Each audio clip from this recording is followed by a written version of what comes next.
Saya balik pada soal kita. Yang kita perlukan bukan forum debat yang dibangun oleh KPU, di mana moderatornya cuma jadi timekeeper, habis waktu. Dia nggak bisa interupsi kesalahan berpikir dari seorang kandidat di situ. Atau panelis cuma bagian ngambil dari Facebook. Apa? Ini baru debat. Tempat kita menguras pikiran dan mengupas pikiran. Karena pikiran hanya disebut pikiran kalau mau dikupas. Dan pikiran yang tidak dikupas, dia harus datang dari isi kepala seseorang, bukan dari bisikan earphone. Pengen modal 200 juta kur tanpa agunan kur. Nah ini ya,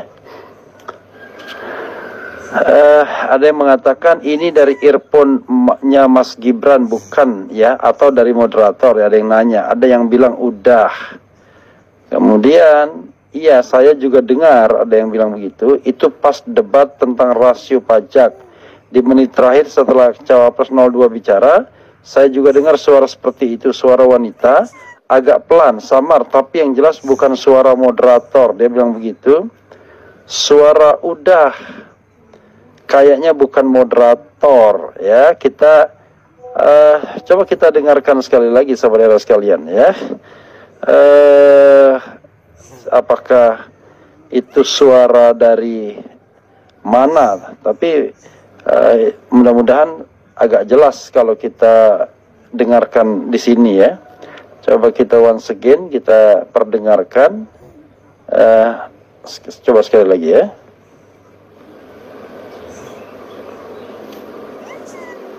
Oke, dengan suara yang nggak ada yang memberatkan, Pak. Terima kasih. Oh, sekali lagi ya, coba ya. Ingin modal 200 juta kur. Nah, itu tanpa udah. agunan. Nggak ada yang memberatkan, Pak. Pengen modal 200 juta kur tanpa agunan kur.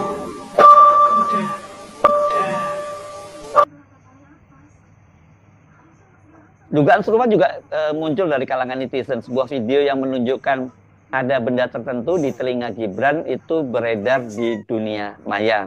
Video itu diserai narasi bahwa Gibran menggunakan earphone transparan yang bila tidak diperhatikan dengan cermat itu tidak akan terlihat. Saya tidak akan menyalahkan Anda sebab sudah tertanam kuat di benak publik bahwa Komisi Pemilihan Umum itu sejak awal terkesan mencoba melindungi Gibran. Sementara Gibran sendiri juga terbukti bisa lolos menjadi bagian calon wakil presiden dengan cara yang curang. Jadilah satu kecurangan diikuti dengan kecurangan lainnya. Karena sudah terbukti curang, walaupun katakanlah ini mereka ini berkata benar gitu ya, publik itu sudah terlanjur tidak percaya. Itu risiko yang sesungguhnya ini sudah diingatkan oleh nenek moyang kita ya. Udah lama sekali ini ada peribahasa bahwa sekali lancung ke ujian, seumur hidup orang tidak akan percaya. KPU kan sejak awal memang enggak terhindarkan dia terkesan melindungi Gibran. Salah satunya ketika muncul wacana bahwa perdebatan itu akan ditiadakan begitu, dan kemudian setelah didesak-desak akhirnya oke, tetap dia akan diadakan, tapi itu hanya berupa pemaparan visi dan misi, tidak ada tanya jawab dengan cawapres yang menjadi lawannya begitu ya. Ini yang keinginan dari paslon nomor 2.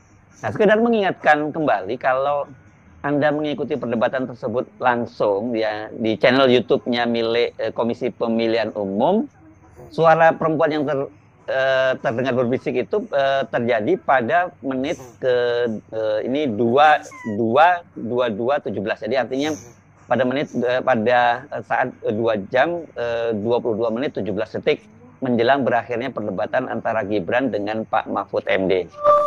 Pengen modal 200 juta kur tanpa agunan kur. Walau terdengar samar, yang diucapkan perempuan itu masih bisa terdengar, tertangkap telinga, dan menimbulkan kesan ada perempuan yang berbisik kepada Gibran. Kecurigaan bahwa Gibran menggunakan alat bantu khusus yang disebut sebagai earphone atau ear feeder Ini kalau yang biasa di industri televisi, ini paham, ini sebuah alat yang biasa digunakan dalam industri televisi itu ketika seorang produser sedang menghandle sebuah program dan alat itu digunakan untuk dia menyampaikan sesuatu pesan atau poin-poin tertentu kepada presenternya. Roy Suryo itu kan adanya isu bahwa ada bocoran ke paslon nomor 2 gitu Pak.